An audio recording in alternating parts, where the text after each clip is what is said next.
Hey Blazer Nation, Z here, and we've got a bunch to cover this week. Let's get right into it on this week's edition of the Hot Minute.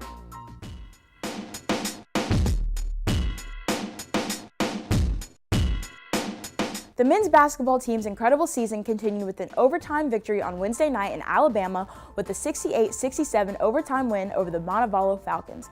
Valdosta State has now won 17 consecutive games, a number that marks the longest single-season winning streak in the history of Blazer basketball.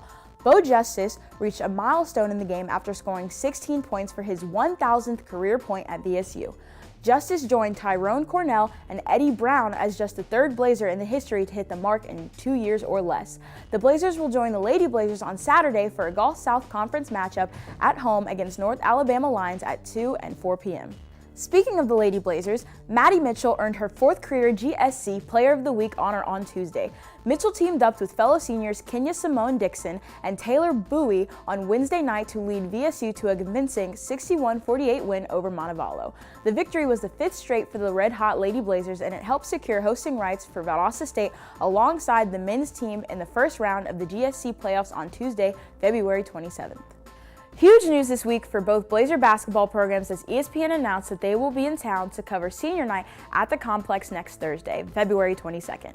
The NCAA and ESPN will broadcast a doubleheader on ESPN3 and the Watch ESPN app as the NCAA Division II showcase game, which will be a huge GSC matchup for both teams against West Florida. Blazer baseball rode on with a win and 2 losses last weekend at the Flagler Invitational in St. Augustine, Florida.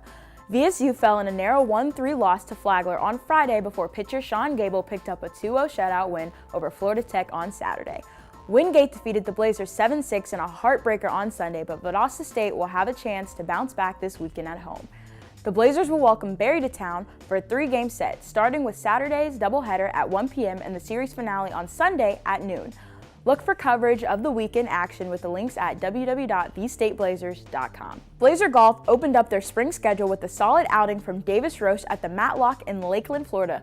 Roche delivered an even par 72 score over the course of 3-round tournaments to help the Blazers finish 10th out of 15 competing teams. The Blazers softball team's week was highlighted by the announcement of Jessica Mole as the GSC Player of the Week. The Blazers swept Tampa on Saturday, and newcomers Cassie Cornelius and Logan Hill both hit their first collegiate home runs to give the Blazers 2 more road wins over Eckerd on Sunday. On Thursday night at Steele's Diamond, VSU split Flagler to move to a 10-2 on the young season. The Blazers returned to action on the road for their first conference matchup of the year at the GSC Showdown Tournament. Games start Saturday in Montgomery, Alabama, and we'll have live coverage available for you at thestateblazers.com. It's still not too late to purchase baseball and softball season tickets for the new season. Be sure to give us a call at 229-333-SEAT to purchase your tickets today. That's all for this week. Don't forget to follow us on our social media outlets for updates as the athletic season rolls along. It's an exciting time for Blazer Athletics, and we can't wait to see you at all of our upcoming events. Have a great weekend, Blazer Nation, and we'll catch you again next week right here on the Hot Minute.